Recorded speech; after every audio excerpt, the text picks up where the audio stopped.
रही है वो बोल रहा हूं, क्योंकि एक ही ग्रंथ से भगवान के जीवन का चर्चा नहीं है। पूरा त्रिपिटक भरा पड़ा है, पूरे संस्कृत साहित्य बौद्धों के हमारे इतने विस्तृत हैं, उसमें भरे पड़े। लेकिन राजा को नहीं पता, राजा लेकर के आ रहा है, ऐसे सोचता है कि ले जा करके ऋषि के चरणों में रख दूं, ऋषि आशीर्वाद देंगे। लेकिन जब ऋषि देखते हैं कि अरे ला रहा है, मेरे चरणों में बच्चे को रख देगा, तो घबरा जाते हैं, स्वयं आसन से उठ जाते हैं और गोद में ले लेते हैं। क्यों? क्योंकि जानते हैं ये दिव्य पुरुष हैं। फल ये मुद्धा खलुतापसस पग्गह्य सो अंजलि उत्तमस। जानते हैं कि अगर इसने बच्चे को मेरे पैरों में लेटा दिया तो मेरा सर 7 टुकड़ों में बट जाएगा। 7 फल ये मुद्धा खलुतापसस, मुद्धा फलति सत्तधा, 7 भागों में पट जाएगा। इसलिए पग्गह्य सो अंजलि उत्तमस। उठ करके स्वयं हाथ जोड़े जोड़े जाते, अरे ना ना ना ना, पैर में मत रखना, पैर में मत रखना।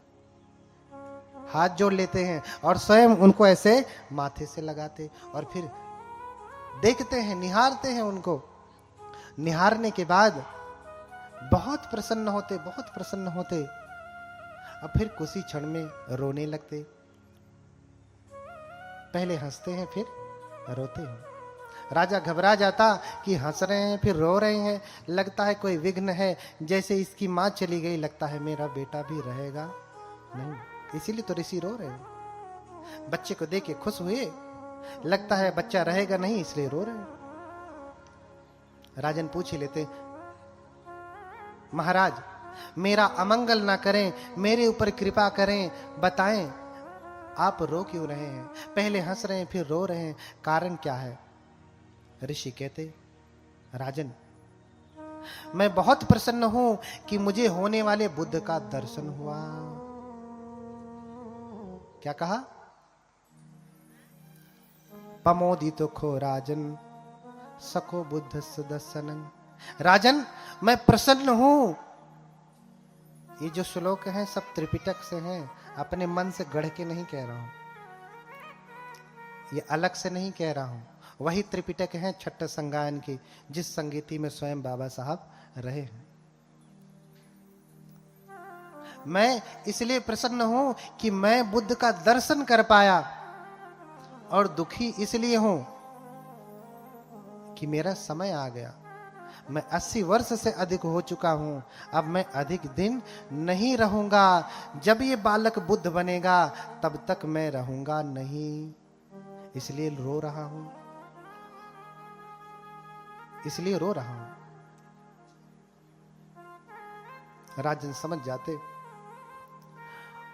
जाते और फिर ऋषि से चर्चा करते। हालांकि पहले वाले जो ब्राह्मण थे उन्होंने भी चर्चा किया था कि या तो बुद्ध होंगे या फिर चक्रवर्ती राजा होंगे। तो 7 ब्राह्मणों की बात मान लिया था, कहा कौंडिन्य को भगा दिया, 7 की बात मान लिया। अरे ये छोटा है, बच्चा है, अभी कम उम्र का है, कुछ जानता नहीं। अक्सर लोग आयु से किसी को योग्य सन्यासी मानते हैं, ऐसा है ना। लेकिन बौद्ध धर्म में आयु से कोई योग्य सन्यासी नहीं होता, कि कोई जवान है तो छोटा है और कोई बूढ़ा हो गया तो बड़ा, ऐसा नहीं। आयु से कोई बड़ा नहीं होता। सन्यास कब से लिया है, प्रवज्ञा कब से ली है, तब से वो बड़ा होता है। और विशेष रूप से जब से उपसंपदा होती है तब से उसकी आयु गिनी जाती है। इसलिए बहुत सारे भिक्षु आप देखते होंगे उम्र में, जैसे कल ही मैं एक भंते बूढ़े वाले आए, मैंने उनको प्रणाम नहीं किया, क्योंकि अभी ऐसे चीवर पहना, 2-4 साल हुए उनको, और उनकी उपसंपदा भी नहीं हुई। एक तो सन्यासी मुझसे बाद बने हैं, दूसरे उनकी उपसंपदा ही नहीं हुई है, यानी प्रमाणित ही नहीं हुए कि ये भिक्षु हैं, मुझसे छोटे ही हैं। मैंने प्रणाम नहीं किया तो एक उपासक कह रहे, अरे ये बड़े अहंकारी लगते हैं, इन्होंने प्रणाम नहीं किया। बड़े बूढ़े बुजुर्ग हैं, उनको प्रणाम करना चाहिए उठकर। हमने कहा शरीर को प्रणाम थोड़ी नहीं होता है, मुझसे नहीं कहा, उपासकों से कहा, उपासकों ने बाद में कहा। हमने कहा इस शरीर को प्रणाम थोड़ी ना, क्या इस चमड़ी को प्रणाम करेंगे? क्या है इसमें? अबे इसे काट के रख दीजिए तो 10 मिनट बाद बदबू आने लगेगी, इसको प्रणाम करेंगे? नहीं ना, कि ये शरीर थोड़ा जवान है, इसको प्रणाम कर लेता हूं, ये बूढ़ा है। हाँ, ऐसा नहीं, शरीर को प्रणाम नहीं होता है। तपश्चर्या को, सन्यास को प्रणाम होता है कि कितने अधिक समय तक इसने अपने प्रवज्ञा का जीवन जिया है, सन्यास का जीवन जिया है, कितने समय पहले से इसने काम भोग का जीवन छोड़ा है। और जो बचपन से गृह त्यागी है, उस सन्यासी की महिमा का कहना ही क्या। यहाँ जो देख रहे हैं ना, सब गृह त्यागी बचपन से बैठे हैं। हमारे 2 भंते बैठे हैं, एक और कहीं पे इधर उधर होंगे, जो अभी गीत गा रहे थे, बचपन से हैं। और बचपन के सन्यासी का तेज ज्यादा होता है, उसका सामर्थ्य ज्यादा होता है, उसका गुस्सा भी अगर हो गया ना तो कोई बचा नहीं पाएगा। सही सन्यासी है तो मस्ती करने वाला, ऊट पटांग करने वाला है तो कुछ असर होने वाला नहीं। इसलिए जब आप आते हैं तो क्या कहते हैं, ओकाश वंदामि भंते द्वारतेन मया कत्तं सब्बंग अपराधं खमत में भंते। ये कहते हैं ना, हे भंते ओकाश दीजिए, समय दीजिए, मेरे द्वारतयेन, तीनों द्वारों से, काया वाचा और मन से जो भी अपराध हुए हैं, खमत में भंते, भंते क्षमा करें। मैंने काया वाणी और मन से जो भी अपराध किया है, हे भंते समय दे मुझे, मेरे ऊपर कृपा करें, मेरे सभी अपराधों को क्या करें, क्षमा करें। तो भिक्षु क्या कहते हैं, खम्मामी खम्मामी खम्मामी, क्षमा करता हूं, क्षमा करता हूं, क्षमा करता हूं। अभिवादनशील सनिच्चं गड्ढा पचान। हाँ, जो अभिवादनशील है उसकी 4 चीजें बढ़ती हैं, आयु, वर्ण अर्थात सौंदर्य, सुख और बल। आशीर्वाद देते हैं। हाँ, अब आप सोचो, आप भिक्षुओं के पास आते हैं पाप छुड़ाने, पाप कटाने, अपराध की माफी मांगने। अगर वो आपके अपराध को क्षमा कर सकता तो सोचो जब गुस्सा हुआ तो क्या करेगा? हाँ, आपका अपराध काटने की क्षमता रखता है तो फिर जिस दिन गुस्सा हुआ तो क्या करेगा? कितने अपराध लाद देगा, इसकी गणना है नहीं। और उसमें भी जब बचपन से सन्यासी है, प्रवज्जित है, भिक्षु है, तो उसका कहना ही क्या। अरे बुढ़ापे में कोई भिक्षु बनता है, घर पत्नी के साथ जो भोगना था सो भोग लिया, बच्चे का सुख भोग लिया, जब लतियाए जुतियाए भागा घर से, अब सन्यासी बना है। हाँ? अब क्या ब्रह्मचर्य का पालन करेगा? अब तो ब्रह्मचर्य तोड़ना भी चाहे तो नहीं टूट सकता, तो बूढ़ा हो गया, सारी इंद्रियां शिथिल हो गई, अभी क्या करेगा? कर सकता है कुछ नहीं। जब ब्रह्मचर्य का पालन करना था, आचरित्वा ब्रह्मचर्यम अलद्धा यो बने धनम। भगवान कहते हैं कि जब ब्रह्मचर्य का पालन करना था तब तो किया ही नहीं, करना था तब किया ही नहीं। हाँ, जीर्ण कोचे वजायंती खीन मज्जे व पल्लले, दंपति की गाता है। तो जैसे जब तालाब सूख जाता है तो बगुला पक्षी, बगुला कहां से मछली खाता है? जिसमें पानी होता, जिसमें मछलियां होती है ना। अब पानी ही सूख जाए तो उसे मछली मिलेंगी, तो बगुला भी तो दुखी होगा ना, क्योंकि मछली नहीं मिल रही। ऐसे ही बुढ़ापे में सन्यासी व्यक्ति जब सब कुछ सूख गया, पहले ही खड़ा होकर के रोता है कि पानी तो सूख गया, मछली भी नहीं, अब कौन से ब्रह्मचर्य का पालन करेंगे? इसलिए बौद्ध धर्म में बचपन से ही सन्यास लेने का विधान है। हाँ, देखो कितनी बार आपने पांव को बदला, दादाजी लोग, पिताजी लोग। देखिए हमारे एक उपासक जी पहले ही आगे पैर फैलाए बैठे हैं, नहीं बैठ पा रहे हैं। ये ऐसा नहीं कि जानबूझ करके फैलाए, नहीं, उससे राह क्या करें, मजबूरी। अब शरीर जिसको अपना माना, जिसको मेवा मिश्री खिलाया, बतिए नहीं मानता। बोलिए भगवान बुद्ध की, उन्हीं का नहीं सबका। और वहीं हम सब देखो, भंते लोग बैठे, हम लोग बैठे, हिला हम लोगों का, हिलेगा भी नहीं जब तक कथा चलेगी। हिलेगा नहीं। तो कम उम्र से किसी के सन्यास की गणना नहीं होती, उसके सन्यास से उसकी गणना होती है। कब से वो सन्यासी, कब से गृह त्यागी। तो उसे छोटा समझ के पहले भगा दिया, ये जवान है।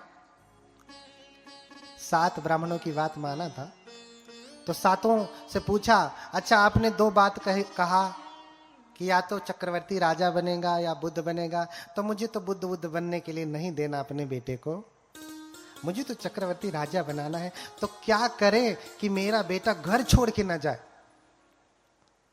तो तत्कालीन ज्ञानी विद्वानों ने कहा, 7 विद्वानों ने, ब्राह्मणों ने कहा कि राजन, इसे इतना भोग विलास दे दो कि इसी में लीन रह जाए, घर छोड़ के जैब न करे। इसे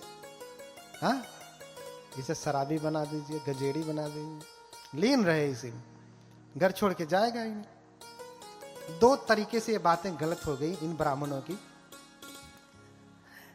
एक तो उनका उत्तर इसलिए गलत है, क्या कोई इसलिए सन्यासी, वो स्वयं सन्यासी थे, जो 8 ब्राह्मण थे उसमें से 7 बचे हैं, वो स्वयं सन्यासी हैं।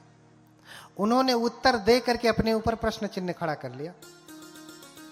उन्होंने क्या कहा, राजन अपने बेटे को इतना सुख भोग दीजिएगा, इतना भोग विलास दीजिएगा, वो घर छोड़ेगा ही नहीं। और ये स्वयं सन्यासी हैं, तो क्या आपने सन्यास इसलिए ग्रहण किया कि आपको घर में भोग विलास मिला नहीं? हाँ, आपने सन्यास इसलिए लिया कि आपको घर में भोग विलास मिला नहीं, इसलिए टुटुआ रहे थे, तो चलो भैया कपड़ा पहन ले। हाँ, अपने ऊपर ही प्रश्न जो है खड़ा कर लिया। हाँ, और दूसरी बात, अगर भोग विलास दे दिया जाएगा तो घर नहीं छोड़ेगा, घर में ही रहेगा। कभी भोगी विलासी व्यक्ति चक्रवर्ती राजा बन सकता है? कभी भोगी विलासी व्यक्ति, अरे चक्रवर्ती राजा बनने के लिए तो अखंड ब्रह्मचर्य का पालन करना पड़ेगा, व्यायाम करना पड़ेगा, अभ्यास करना पड़ेगा, शस्त्र विद्या में निपुण होना पड़ेगा, उसके लिए भोग विलास से निकलना पड़ेगा, तब तो कर पाएगा ना। तो दोनों तरीके से उनकी बातें गड़बड़ ही हैं। कौंडिन्य की बात नहीं माना, कम उम्र का है ना, इन बुढ़उओं की बात माना। तो राजा बनेंगे, इन्हें भोग विलास दे दीजिए। और इधर असित ऋषि भी आए हैं, देखे हैं, तो देख करके समझ रहे हैं कि ये बुद्ध बनेंगे, चक्रवर्ती बनने का कोई आसार नहीं है। असित ऋषि चले जाते, राजन इनकी परवरिश करने लगता, ये धीरे धीरे बड़े होने लगते, सारे भोग विलास की सुविधा दे देते। लेकिन ये बचपन से ही कुशाग्र बुद्धि के थे, दयालु थे, इतने दयालु कि छोटे से छोटे जीव की भी हत्या नहीं करते। कभी शिकार खेलने नहीं जाते, क्योंकि राजा तो युद्ध में पारंगत तब होता है जब वो शिकार खेलता है ना। बिना शिकार खेले वो कैसे युद्ध में पारंगत हो सकता है? नहीं हो सकता ना। लेकिन बिना किसी जीव को मारे 16 कलाओं में निपुण हुए। कौन? राजा के पुत्र। अब इनकी कामनाएं पूरी हो रही हैं, इतने लंबे समय की अभिलाषा थी जो पूरी हुई, इसलिए नामकरण विशेष रूप से नहीं हुआ। अभिलाषाएं इनकी पूरी हो गई थी, इसलिए इनका नाम ही पड़ गया था सिद्धार्थ। सिद्धार्थ का अर्थ होता है सिद्ध अर्थ, अर्थ की सिद्धि होना, कामनाओं की पूर्ति हो जाना, अभिलाषा का पूरा हो जाना। अभी अभिलाषाओं की पूर्ति हो रही। 16 कलाओं में निपुण हो गए, विवाह भी हो गया, समय अधिक नहीं है, इसलिए कथा को आगे बढ़ाना पड़ेगा धीरे धीरे धीरे। 3 दिन में कोई कथा नहीं होती है। भगवान बुद्ध के जीवन को, 29 साल के जीवन को हम 3 दिन में कैसे बताएंगे? बता पाएंगे? 29 साल के गृहस्थी के जीवन को हम 3 दिन में बता पाएंगे? नहीं। और फिर गृह छोड़ा, बुद्ध बने, 45 वर्षों तक उन्होंने उपदेश किया। इतने पूरे 80 वर्ष के जीवन को हम 3 दिन में बता पाएंगे? नहीं ना, बहुत समय चाहिए होगा। धीरे धीरे बड़े होते हैं, उनका विवाह किया जाता। यशोधरा से विवाह होता है। हाँ, यशोधरा ब्याह करके आती है। उनकी पत्नी बहुत ही अच्छी है। कहा जाता है कि जब उनका जन्म होता है, ग्रंथों में वर्णन मिलता है, उनके जन्म के साथ साथ कई चीजें जन्म ली। जिस दिन उन्होंने जन्म लिया उसी दिन एक बोधि वृक्ष जन्म लिया, वही बोधि वृक्ष जिसके नीचे वो तप करेंगे। जिस दिन उनका जन्म हुआ उसी दिन कंथक का जन्म हुआ, उनके घोड़े का। जिस दिन उनका जन्म हुआ उसी दिन यशोधरा का भी जन्म हुआ। जिस दिन उनका जन्म हुआ उसी दिन कालूदाई का जन्म हुआ। जिस दिन उनका जन्म हुआ 8 घड़े सोने के रत्न जन्म लिए, मैंने निकाले राजा ने। इतनी चीजें एक साथ जन्म लेती हैं, इतनी चीजें एक साथ जन्म लेती हैं। अब यशोधरा के साथ विवाह हुआ। यशोधरा भी उसी दिन जन्म ली है जिस दिन सिद्धार्थ गौतम ने जन्म लिया है। इसलिए बुद्ध के जन्मदिन पे यशोधरा का भी जन्मदिन है। क्या आप जानते हैं? माताएं जानती हैं, आपको तो जानना ही चाहिए। ये तो पुरुष वर्ग है, अपने पुरुषों को प्रमोट करेंगे, महिलाओं को जानना चाहिए। माता यशोधरा का जन्म किस दिन है? जिस दिन बुद्ध का जन्मदिन है उसी दिन किसका जन्मदिन है? माता यशोधरा का भी जन्मदिन है। इसलिए यशोधरा का भी जन्मदिन मनाएं, यशोधरा का भी जन्मदिन मनाएं। उनका विवाह हो जाता। विवाह होने के कुछ ही समय बाद उनको एक लड़का भी हो जाता। राजा सब कुछ वैसे कर रहा है जैसे 7 ब्राह्मणों ने कहा, भोग विलास सब कुछ वैसे ही दे रहा है। 3 महल बना दिए, रम्य महल, सुरम्य महल और शुभ महल। ये 3 महल बनवाए, एक सर्दी के लिए, एक गर्मी के लिए और एक बरसात के लिए। रम्यम सुरम्यम शुभम इति।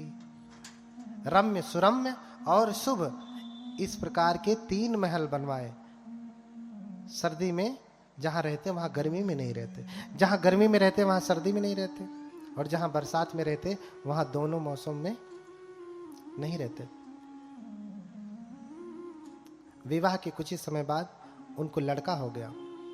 अच्छा, जब पुत्र पैदा होता है तो पिता प्रसन्न होता है ना? प्रसन्न होता है कि नहीं? घर में लड़का पैदा होता है तो प्रसन्नता होती है ना? माता पिता जानते होंगे, बाकी लोग क्या जानेंगे। यहां कितने पिता बैठे हैं? सब पिता हैं लगभग। इधर माताएं, कितनी माता हैं जिनके बच्चे हैं? बेटी बेटा कोई भी हो, है ना? बेटा जन्म लेता है तो खुशी होती है ना? लेकिन जब सिद्धार्थ को पुत्र पैदा हुआ तो उनको सूचना जब दी गई तो बड़े परेशान हो जाते हैं। कहते हैं कि ममज्जंग बंधनम जातंति वत्वान साहुदे निसज्ज सब कामे ही आगमा सुंदरम पुरम।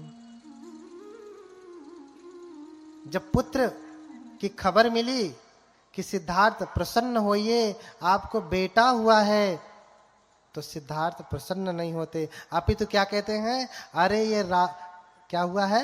राहु हुआ है, बंधन हुआ है। ममज्जंग बंधनं जातंति वत्वान तावदे। राहुल का अर्थ क्या होता है? बड़ी खुशी से राहुल नाम रखते हैं। बहुतों का नाम राहुल तो जैसे कॉमन हो गया है। हाँ, चाहे हिंदू हो चाहे बौद्ध हो, बहुत सारे लोग क्या नाम रखते हैं? राहुल। राहुल नाम रखते हैं ना? राहुल का अर्थ होता है बाधा, बंधन। और जब उन्होंने राहु कह दिया, राहुल कह दिया, तभी से उनका नाम भी क्या पड़ गया? राहुल। सिद्धार्थ का भी नामकरण ऐसे ही हुआ। अभिलाषा का पूरा हो गया, हो जाना तो सिद्धार्थ हो गए, बंधन पैदा हो गया तो राहुल हो गए। ठीक है। उन्होंने कहा कि राहु पैदा हुआ, राहुल बंधन पैदा हुआ है। अरे अब मैं गृह त्याग नहीं कर पाऊंगा। बाबा साहब ने द बुद्धा इन हिज धम्मा में लिखा है कि रोहिणी नदी का विवाद होता है और वो घर छोड़ देते। ये सिर्फ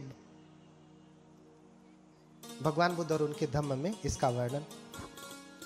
लेकिन विश्व के जितने भी देश हैं उनका कहना है कि वो 4 दृश्य देखते हैं तब घर छोड़ते हैं।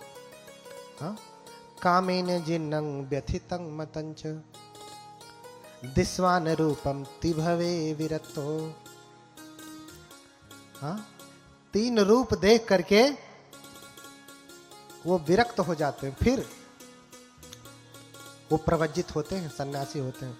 ध्यान से सुनिएगा, ये बड़ा गूढ़ प्रश्न है घर छोड़ने वाला। अक्सर लोग प्रश्न करते रहते हैं तो सुनाई दे रहा है, इसमें रिकॉर्ड भी हो रहा है। बार बार प्रश्न पूछ करके अपना